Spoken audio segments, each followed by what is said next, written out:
All right, welcome in. Cube Show, a college football podcast that comes to you on Sundays. It is Sunday about 6:30 p.m. I'm in my hotel room, Charlotte, North Carolina. Came over from Knoxville this morning. No flights. They were all sold out. So rode over this morning. Got a chance to watch some film on the way here, so that was good. Got to catch up. It was a big weekend in the SEC. Obviously, all conference matchups, so it was huge. And we're going to get into all of them. I've watched the film of every game. Going to kind of let you know what I saw, break it down for you a little bit, individual performances as well as team performances, go through some of the scheme. Good weekend in Knoxville, though. And don't forget, we're brought to you by Wickles Pickles. Appreciate the shirt, wickedly delicious. And you can now use promo code CUBE, save 15% off your order at wicklespickles.com. So just go order. We've had a couple of you. And keep tweeting in the pictures, by the way. If you go get Wickles at your grocery store or if you have them shipped to you. If you don't have them in your grocery store, tell them you want them. And then go and have them shipped as well. And you can save 15% with promo code CUBE at wicklespickles.com. They're wickedly delicious. At Wickles Pickles on Instagram. Go get some good recipes there, some different things that you can do. You can snack on them. You can use them for appetizers, different things, and they are delicious. All right. It was a fantastic weekend in Knoxville. The place was rocking. I mean, that was what Neyland Stadium is supposed to be. That's what I remember it like in 1999 as the loudest stadium that I've ever played in. I said that on the broadcast. I'll continue saying that because it just is. And, you know, when they run through the T and they've got the orange ring going around, the spotlight coming down, and the place was jammed, there was a revenge game for the fans. I don't think that played too much into it with the players, but for the fans, I do think that revenge factor played a big part in how loud it was, how crazy the town was. I actually didn't get out on Friday night. I needed sleep. I needed rest, and I kind of wanted to watch Utah-Oregon State.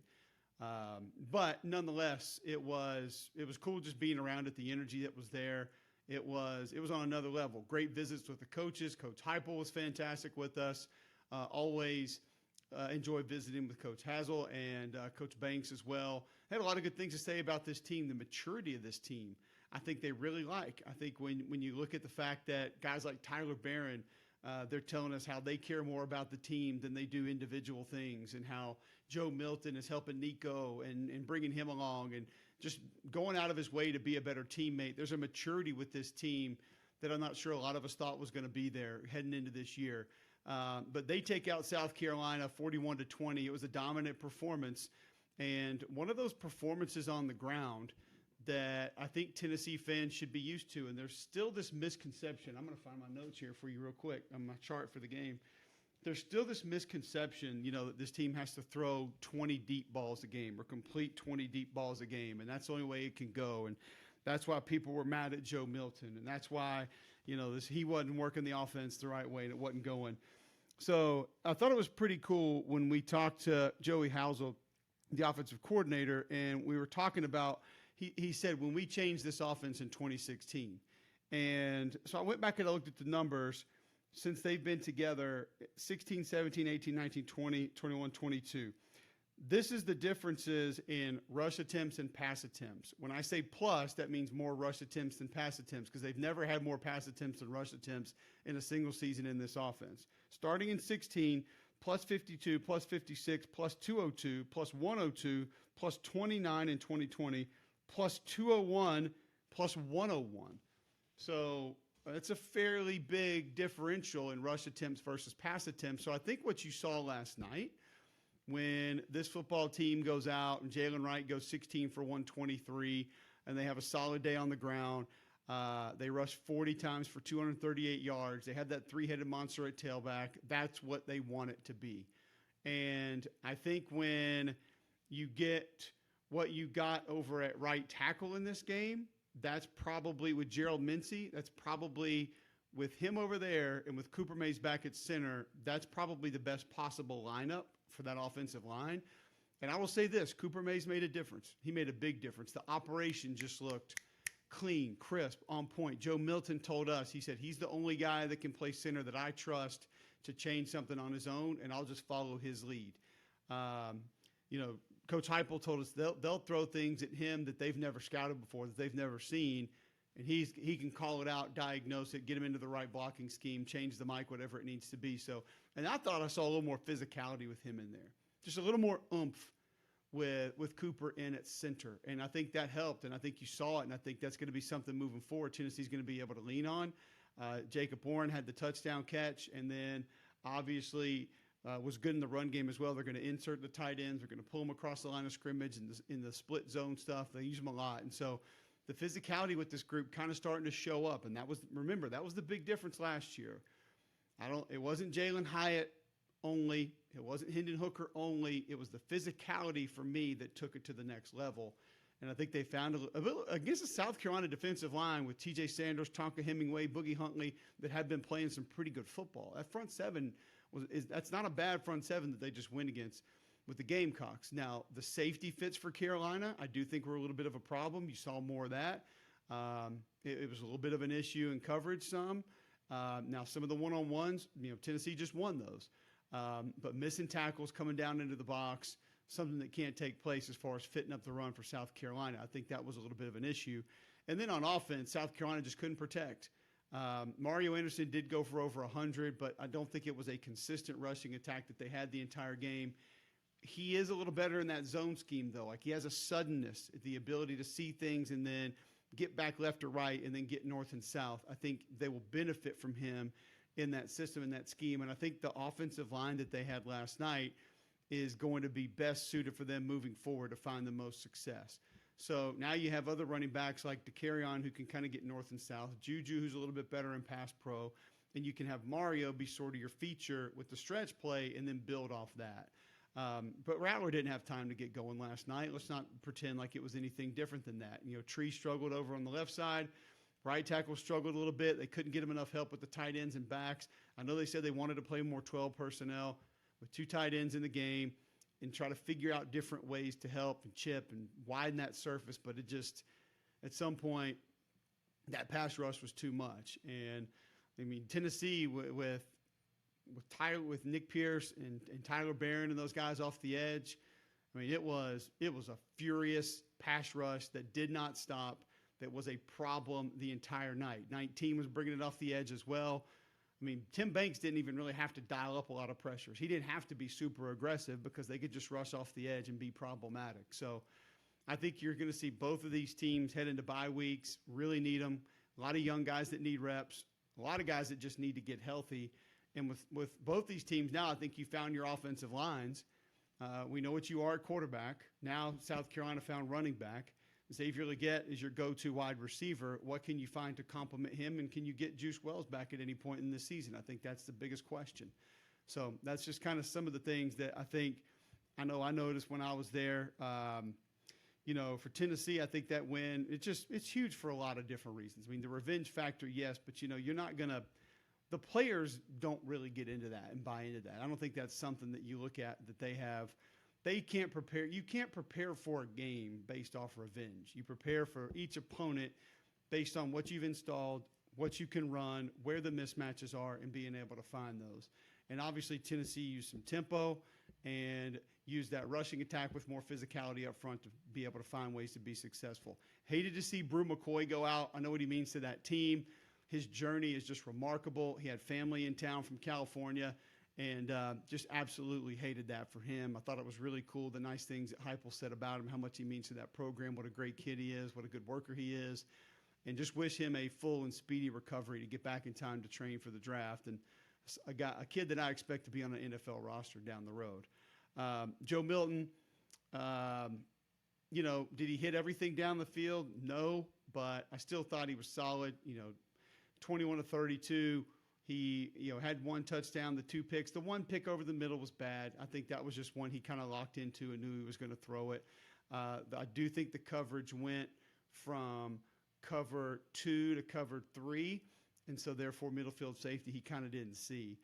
The 2 turnovers, you want those back, yes. The 7 flags, you're going to get some of those with tempo and different things like that, but it's all in all, I thought it was a pretty strong performance from Tennessee. Get it at home in front of those fans, and it doesn't get any easier with A&M coming up in 2 weeks.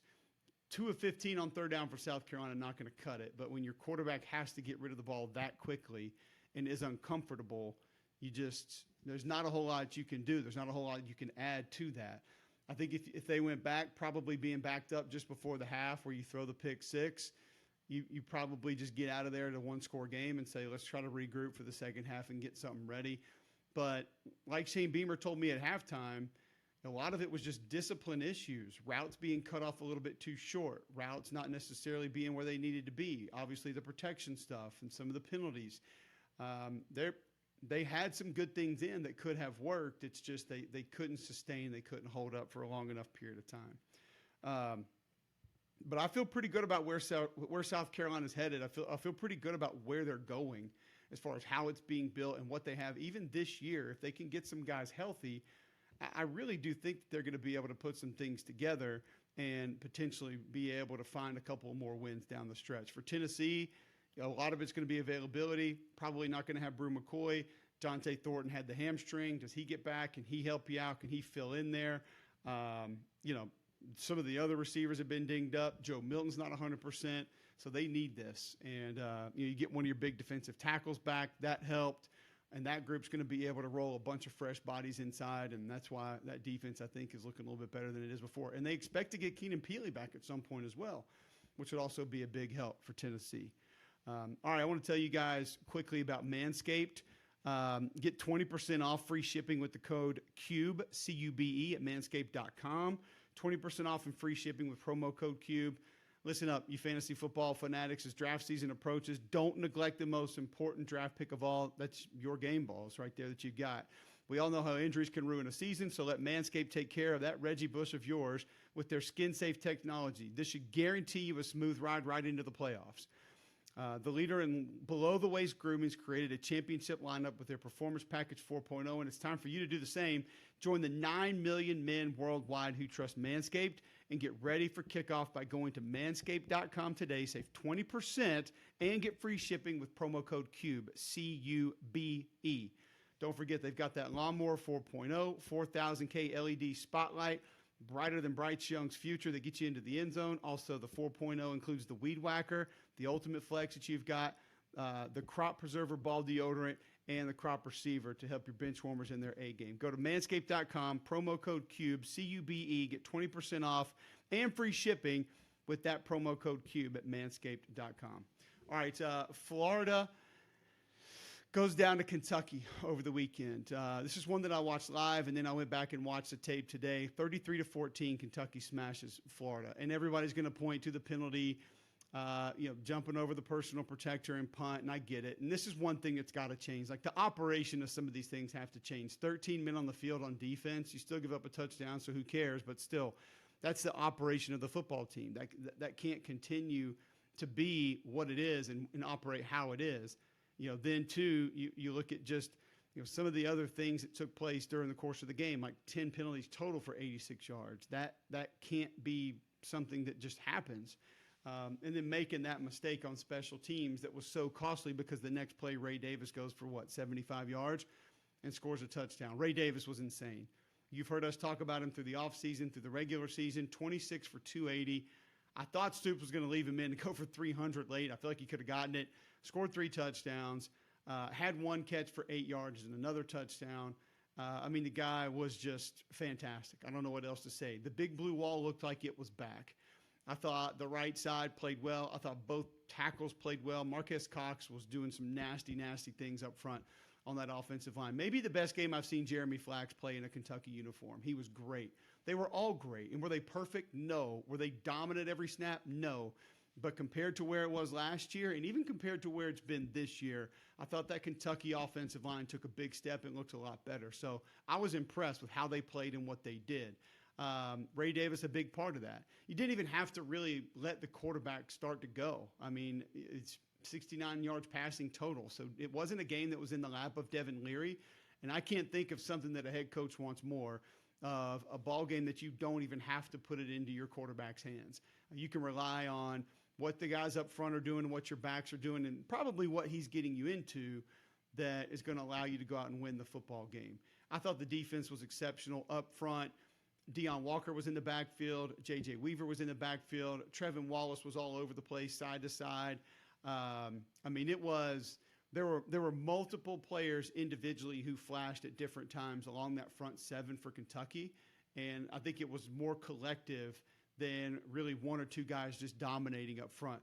Brad White had a great plan. You saw that wild defense, what we called it when I was at Auburn, the Joe Lee Dunn, sort of everybody standing up, moving around defense. He overloaded different sides a couple of times. So, I mean, I think he had an idea what he wanted to do and some problems he thought he could present, and it worked. Also, Alex Afari, 9 tackles, 1 TFL. This is a young man we've brought up multiple times on the show this year. Like, he gets guys to the ground. And it's one thing Kentucky did as a team also. Out in space, some of those easy throws, whether it's off bootlegs or a split zone with the tight end coming across, quick distribution, they didn't allow those to turn into 50 and 80-yard gains. Kind of like Florida allowed some of the run plays and quick throws, little dump-offs to turn into explosive plays for Kentucky. I mean, this Kentucky offense can generate explosives on offense and get guys to the ground on defense the way that they did. They're going to be a problem. And I think this team is probably better suited, some of it having to do with Georgia, who we'll talk about a little bit later, to give Georgia real problems this coming up weekend. I mean, I think this is not a Georgia team that relies on blunt force trauma, physical brutality. They don't just beat you up with that, and there's not a damn thing you can do about it. So this Kentucky team doesn't have to match that like they've had to match it in the past. I hate to get a little ahead of ourselves and start previewing that game, but it's just when I start thinking about it, that's really the first thing that comes to mind. Mertz was 25 of 30, 244, 2 touchdowns and a pick. I heard somebody saying, like, in a highlight, Mertz can't do that. The ball hit the receiver in the hand, man. Catch the football. I thought there were a couple. Did Mertz miss a few down the field? He did, but I thought there were also some other catchable balls that weren't brought in.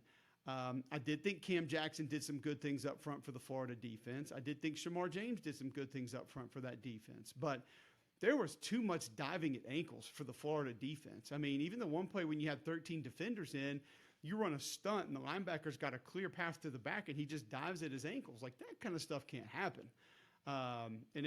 You saw a lot of defensive linemen out of their gaps, a lot of defensive linemen standing up, so not playing good technique.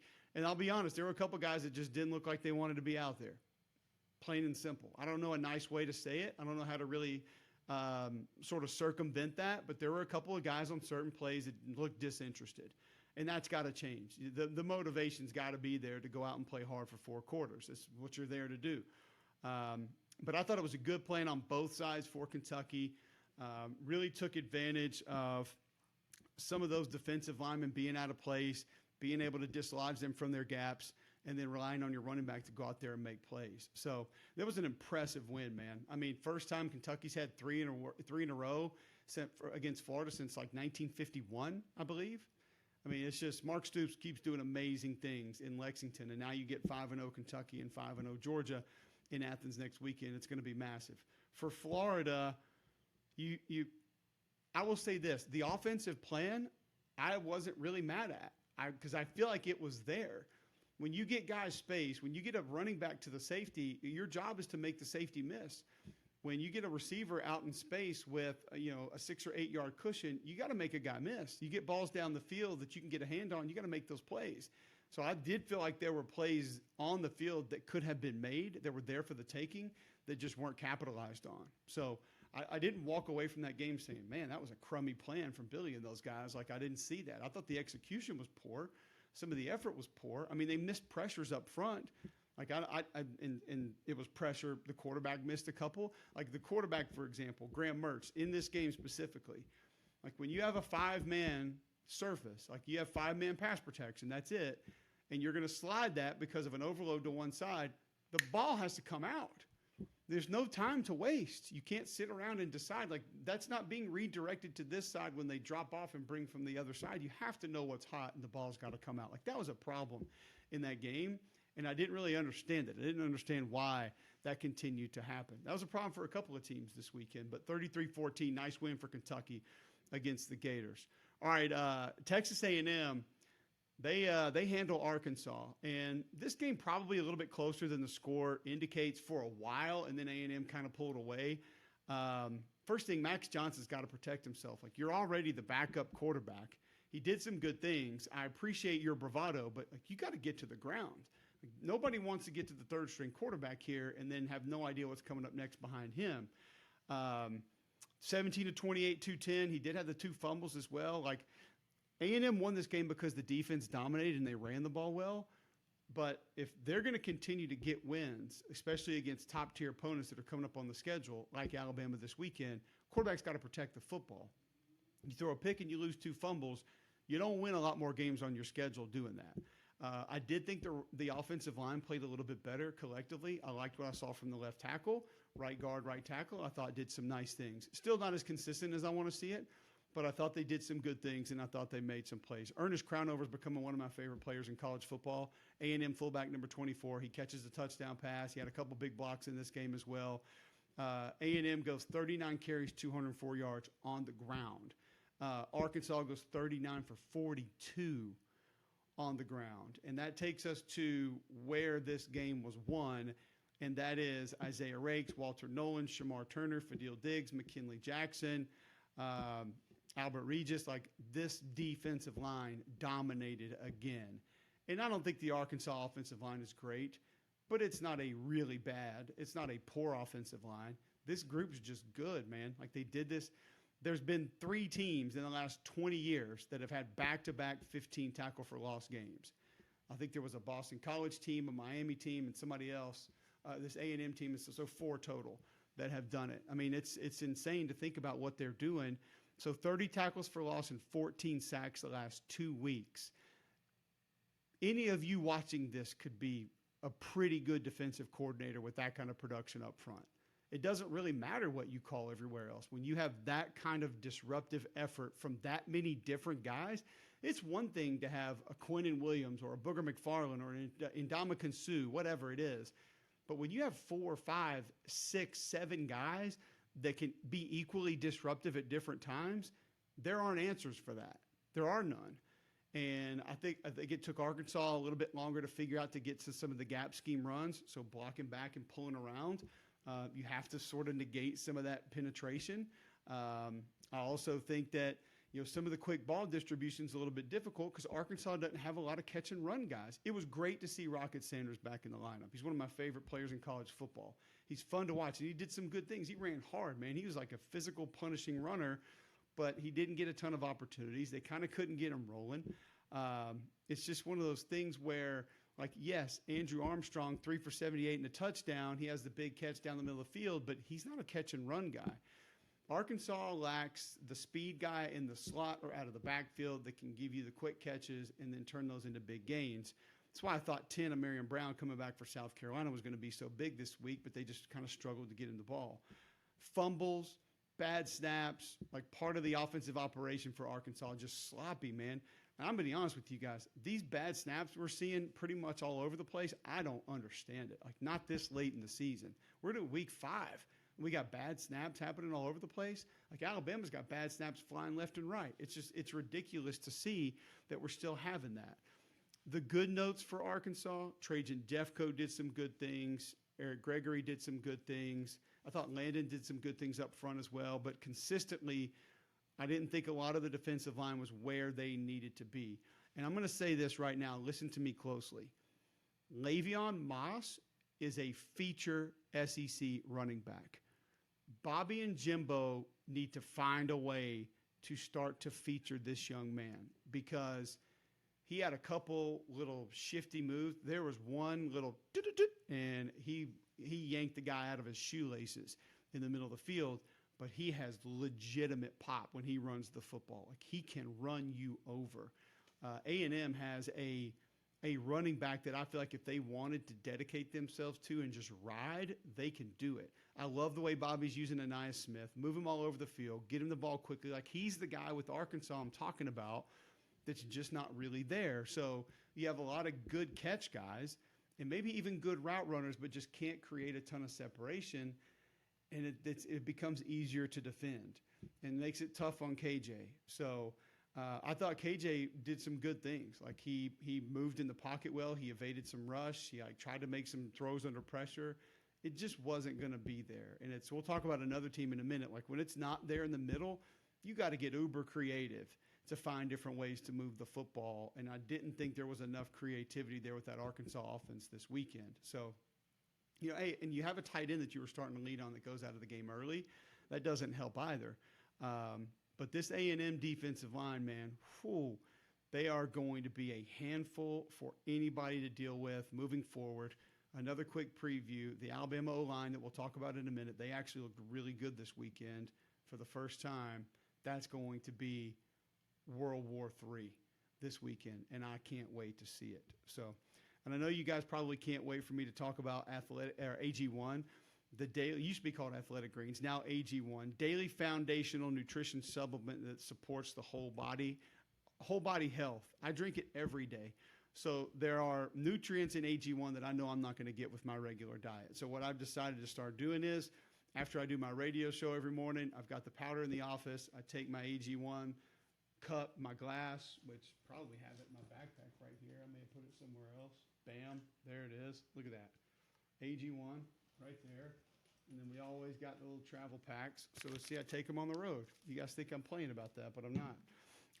So I finish my fast every morning after the show with AG1. I get the nutrients that I need, and I know that I'm not going to get them any other way. That's the problem. Like, I'm not going to eat the foods necessary to be able to get these nutrients each and every day.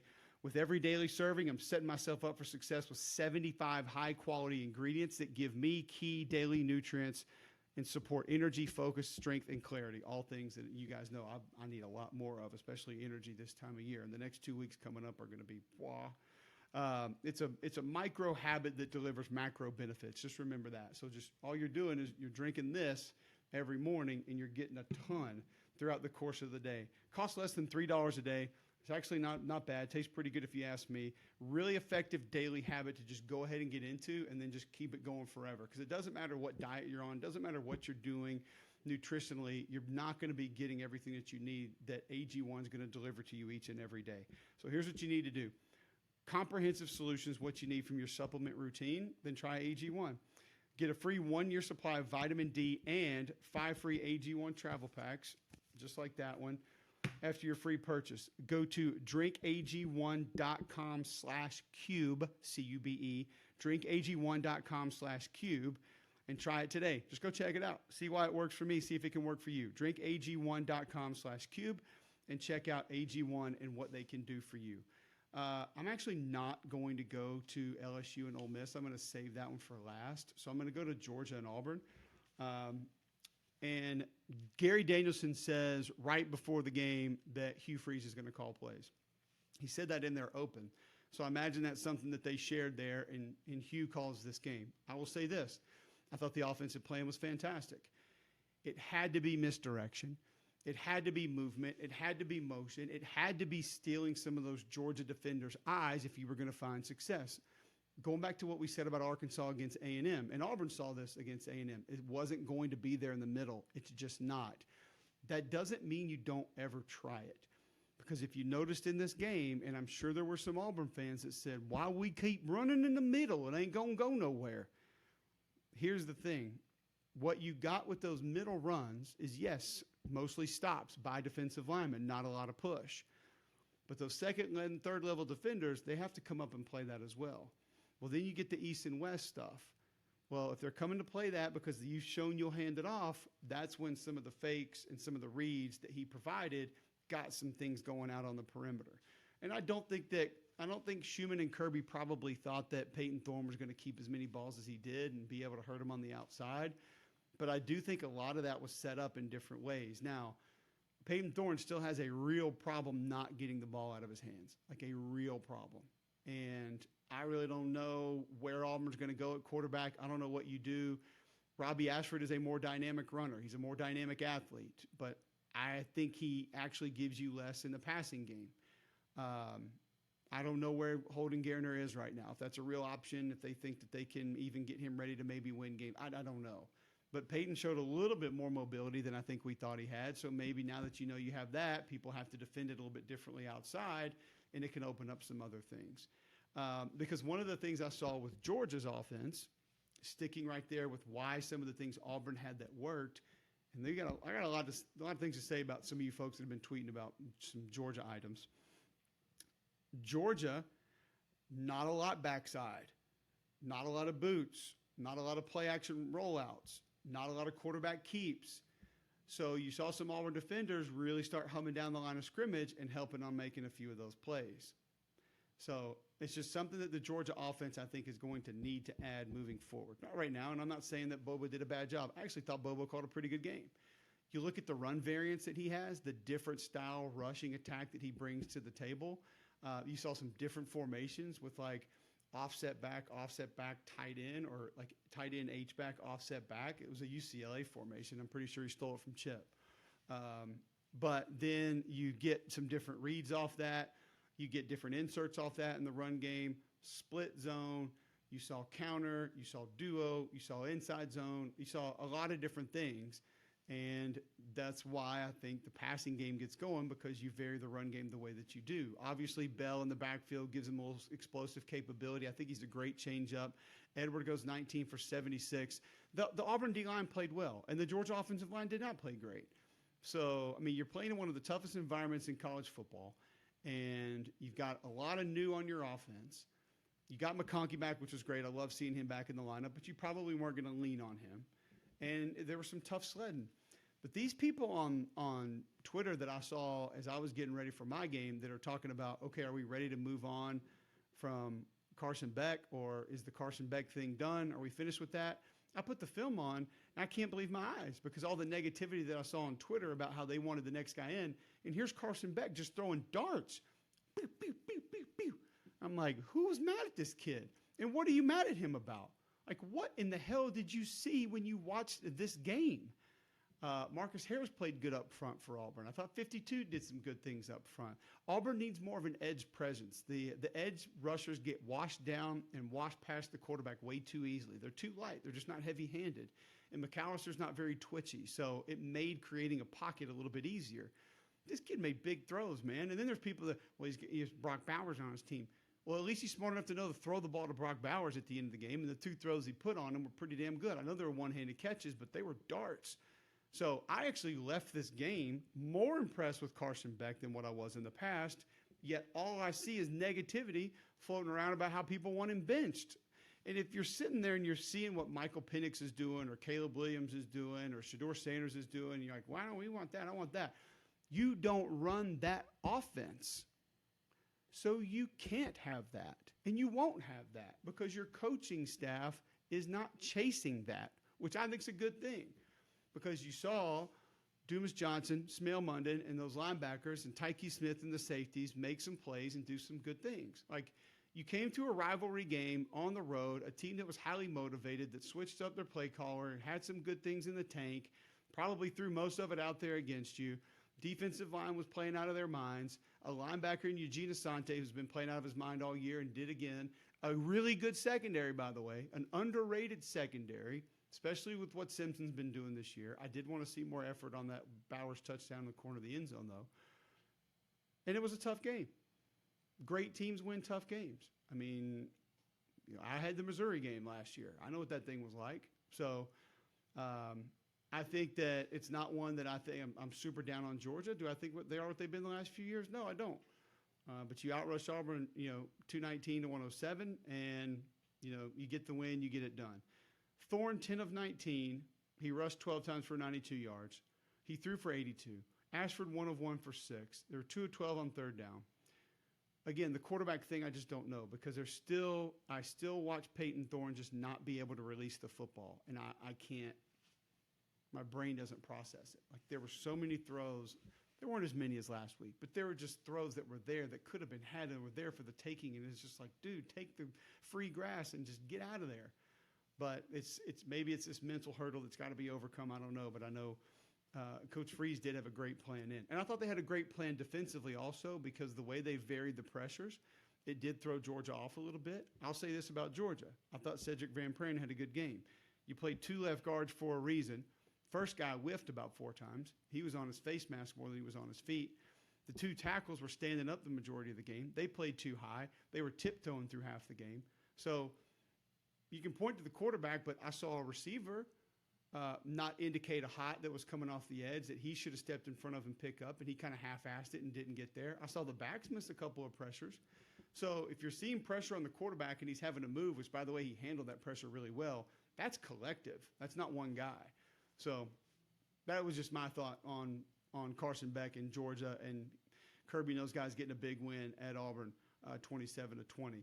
Alabama takes out Mississippi State 40-17. A workman-like performance, sort of. Milroe 10 of 12, 164. I like some of the design runs. The escapability when he decides to escape and then just go, I think it's what it's got to be for him. He's got to live there. He's got to be better with that. Chris Braswell, great game, pick 6. Dallas Turner had a sack. He was good off the edge. I thought Tim Smith did some good things inside. Deontay Lawson is not there for the game to be able to give guys their signals and whatnot through the entire ball game. So Jihad Campbell goes out there. I thought he had a nice game.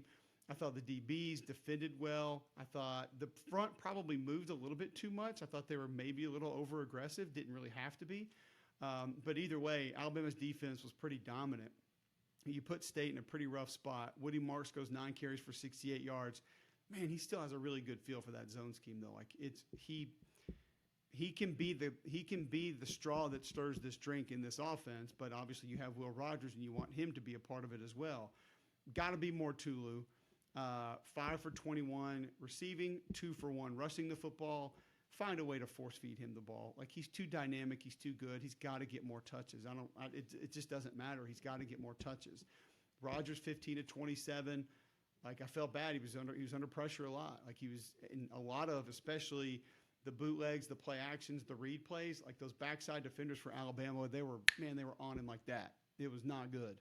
So just didn't look comfortable. I thought he forced a couple of throws that led to the interceptions. Yes, one ball tipped, but still, he didn't ever look really comfortable in the pocket. And I didn't think it was a great performance by that Mississippi State offensive line in pass pro, but in the run game, they did do some things. It's just this score dictated this game start to go a different direction. And because Alabama jumped out on them so early, things just weren't going to be the way that they wanted them to be going in as far as what the plan was. Jet and Buki, 14 and 12 tackles, just cornerstone staples of this defense. Thought they played well, physicality there.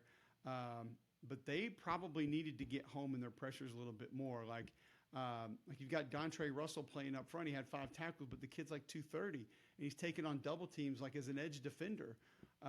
They just don't look as stout up front as they have in the past, and the lack of speed shows, especially on the back end.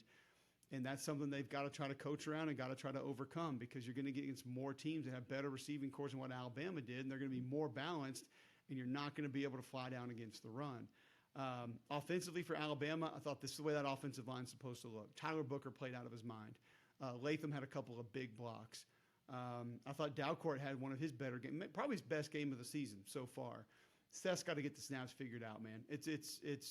I don't even know what to say, how to say it, where to go with it. Like, it can't keep happening. It's egregious. You can't keep doing it. But I thought Milroe looked comfortable. I thought he looked confident. Nyblack was incredible. Had just like 3 or 4 really big catches. He was fantastic. And I think you see maybe now Milroe understands, like, if this guy's one-on-one, I can float it up there, and he's probably going to go get it. And Amari Nyblack showed in this game that he could. Thought the backs ran hard. Got to see the young back late. He looks a little different. Like, I was impressed with Justice Haynes when he got a chance to tote the rock. But this offensive line moved people. And that's a front that gives you a lot of movement, a lot of weird looks, a lot of different pressures, even against the run, and they kind of handled it. When I say handle it, doesn't mean you're perfect. You're not batting 1,000, but they did things they needed to do to be successful, maintaining the rushing attack, moving the chains, and they look dominant at times. And we haven't said that about that group very much this year, so I thought that was a good performance by the Alabama O-line.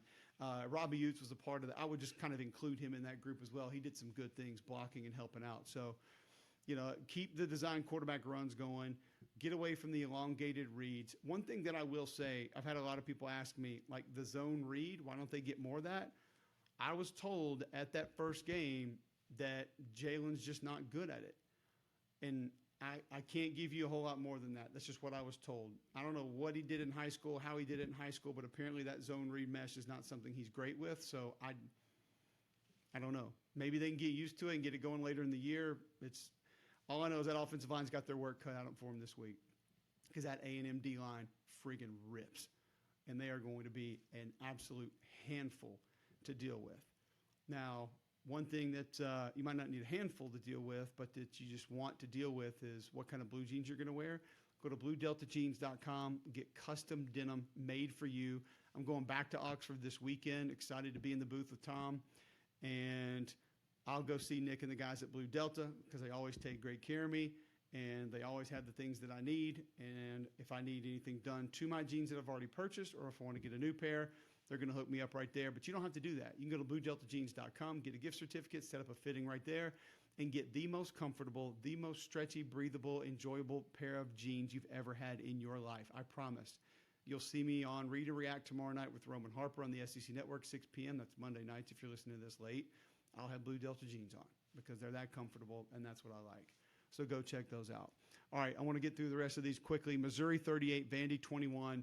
Brady Cook's in control of this offense, man. Like, the main thing that stuck out to me in this game is the quarterback runs are not by emergency anymore. The quarterback runs they're not even really a necessity. They've become a luxury in this offense. And it used to just be Brady Cook, oh shit, I have to run. Or Brady Cook, I don't know what to do, panic mode, put the ball down and run. And then some of that was just like, we don't really know what else to do on offense, design something for him to keep the ball and run.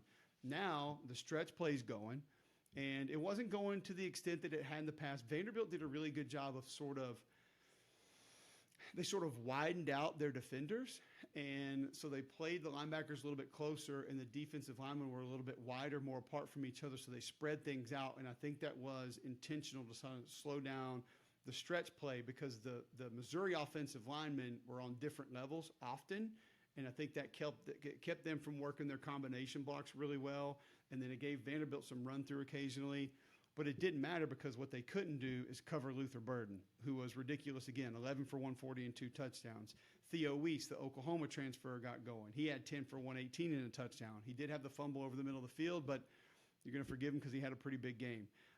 Missouri outrushes 34 for 137, Vandy 20 for 41. This Missouri defensive line can rip. Like they're not what A&M is. But the front seven collectively, like they penetrate, they disrupt, they cause problems. Blake Baker, they've got that group playing hard. And you put that together with now an offense that seemingly has found itself. Guys, Brady Cook, 3 straight 300-yard games. He still has not thrown an interception this year. None of us thought we'd be saying this about this young man. He's playing out of his mind. And there are some risks that he still takes at times that I don't love. But I feel like he's in command of the offense, in control of the offense. So you have the stretch play going. You have a receiver that you're designing things for the majority of the game who can make everybody pay when you do. And then on top of that, you have now these complementary players like Brady Cook with his legs that he can throw in there every now and then, or maybe a quick throw to the tight end with Theo Weiss over the middle. This offense, I'm here to tell you right now, it's being managed very well. And Kirby Moore has come in and done a really nice job putting this together, injecting some confidence into Brady Cook, designing a lot for Luther Burden, and just making it difficult to defend. Can't wait to see this game against LSU this weekend because a lot of what Ole Miss did, we're going to talk about it here in a second, can also work for what Missouri does and how they do it. So let's get to that last one of the day, of the weekend, and it was the completely bananas, completely bonkers Ole Miss 55-49 win against LSU. 637 yards of offense for LSU. 706 yards of offense for Ole Miss. Here's the coolest part about this for Lane and Charlie Weiss. When you saw these numbers, if you didn't watch this game, like you're being a good boy or girl and you were watching our game on the SEC Network, South Carolina at Tennessee, you probably thought, man, this was some super complex scheme, and they went back to the drawing board and they just did all this new stuff, and just it wasn't. Now, that doesn't mean it wasn't a brilliant plan, because it was.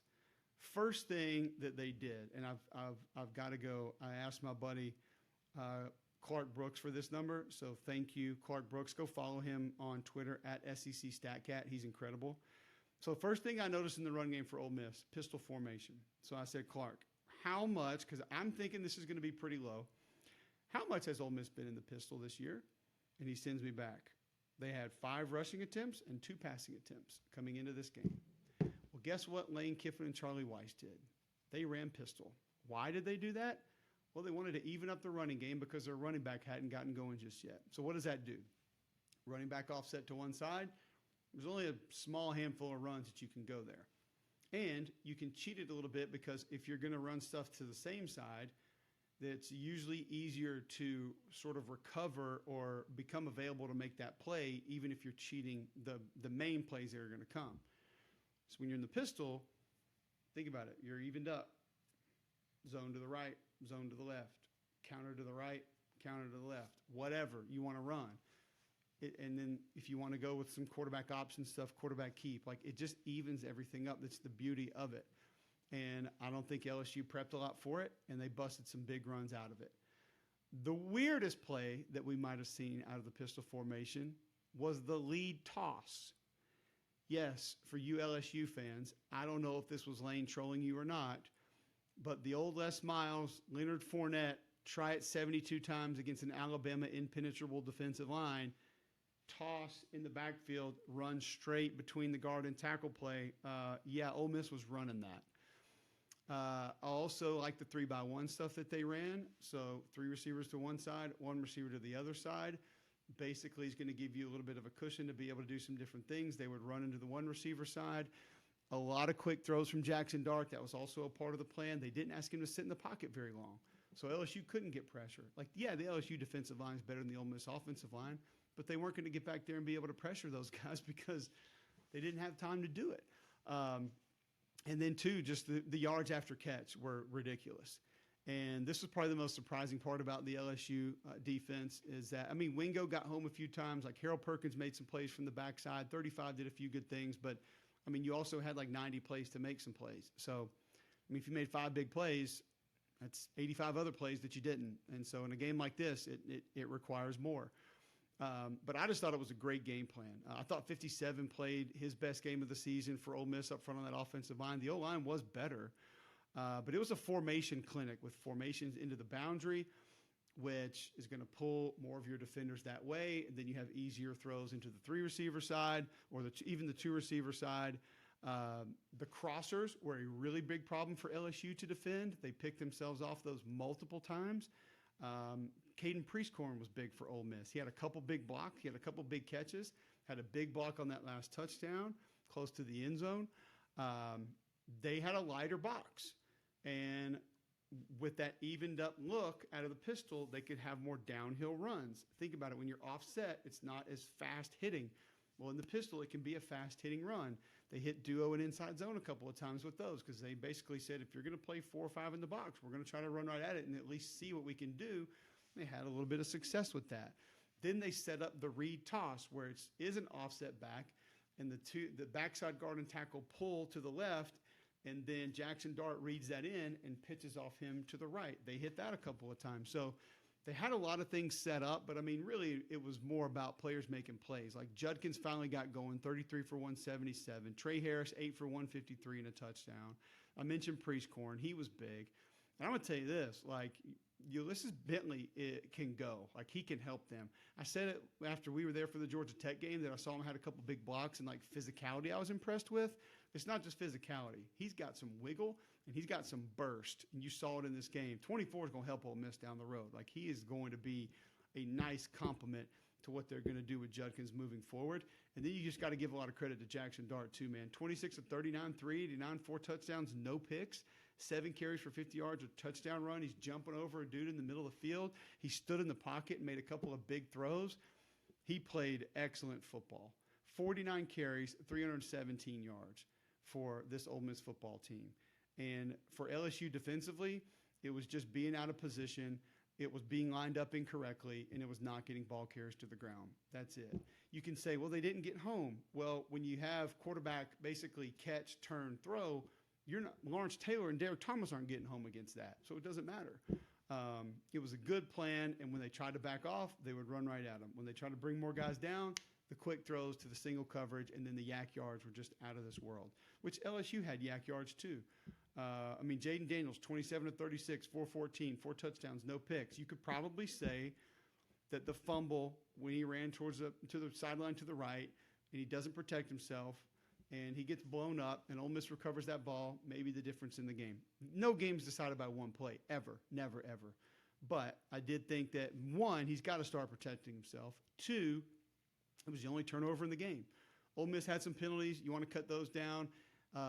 They did not defend their pass rush lanes very well. Pass rush lane integrity was out of whack.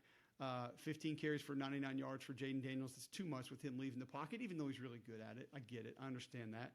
But I thought Logan Diggs looked good again. 19 for, I think, 101, 2 touchdowns. Like, he can be that guy that just is ground and pound and goes out and gets you those tough yards. Brian Thomas, ridiculous. Malik Neighbors, again, ridiculous. Both those guys over 100 yards receiving. Thomas, a couple of touchdowns. But the reality was there wasn't a lot of tackling in this game. There was a ton of yak yards in this game. You had 2 offenses that were just basically on tilt the entire game, and Ole Miss came up with a stop when they absolutely had to have it. That's the difference. I think the surprising part is, though, we never thought we would talk about this LSU defense like this. Never. We never thought that we'd be saying Mekhi Wingo and Mason Smith and Harold Perkins and these guys would be dealing with something like this. But Lane and Charlie put a good plan together, and they found some old things, they tweaked some new things, and they made very subtle changes to give that defense some big, big headaches. So, all right, that's this week's episode. Those are the games of the week. We got another awesome round of games coming up next week. I mentioned Alabama and A&M. Can that Alabama offensive line look anything close to what they looked like this week? I mean, it's going to be fun to watch because that A&M D-line can rip. Will Max Johnson protect the football? Because Alabama's defense is playing really well. What's Evan Stewart's health going to look like heading into this game? LSU, can they bounce back going to Como? I mean, this is the biggest game in Columbia, Missouri since the Kansas State game. I don't know. I mean, I know LSU is going to be ranked 23rd, but still, it's a top 25 LSU team with a chance to get to 6-0 if you're Missouri. Like, this is a massive game. And a lot of the things that we just talked about with that LSU defense, pistol formation, stretch play, play action, quarterback run, catch and run Luther Burden. I'm not saying it's the same, but some of it is the same, and you're going to get a lot of what you got last week, and you're going to get a much better defense, especially up front. By the way, the one thing about the Missouri defense, too, that secondary, they were almost always in great positions to make a play, either to knock a ball down or to get a ball receiver to the ground immediately. They did a good job at that. Mississippi State, Western Michigan, they need to win bad, man. Like, State's got great leadership. They need it now more than ever. They just need to get a win. Vandy at Florida made the quarterback change. I didn't speak a lot on the Vanderbilt offense. They did get 14 some shots down the field. I appreciated that. They can't hold up front. And so the quarterback, whether it's A.J. Swan, whether it's, it doesn't really matter. And you play 2 quarterbacks in this game, and you just wonder, how are you going to be able to offset an offensive line that can't protect? And until you can figure that out, I don't really know where this offense goes, because the quick distribution to the playmakers, be it on throws, sweeps, coming across the line of scrimmage, that's there. But it's just defenses know they're going to be able to get home, and you're not going to have a lot of time to operate. Kentucky, Georgia is going to be huge. I think Kentucky has a better chance to win this game than they've had in my memory. And then Arkansas is at Ole Miss. We'll have that game. I mean, think about where we are now with Ole Miss compared to where we were 1 week ago.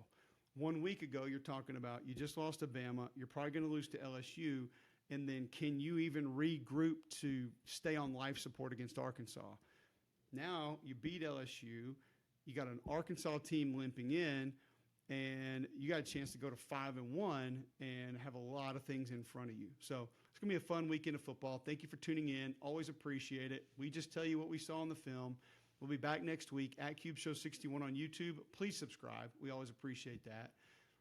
Please go to Cube Show on Twitter, Cube Show on Instagram. Follow both of those. Follow along with us. We'll try to bring more and more clips throughout the course of the week. Go order some Wickles Pickles. Go order some Manscaped, and come back next week, and let's talk some more SEC football.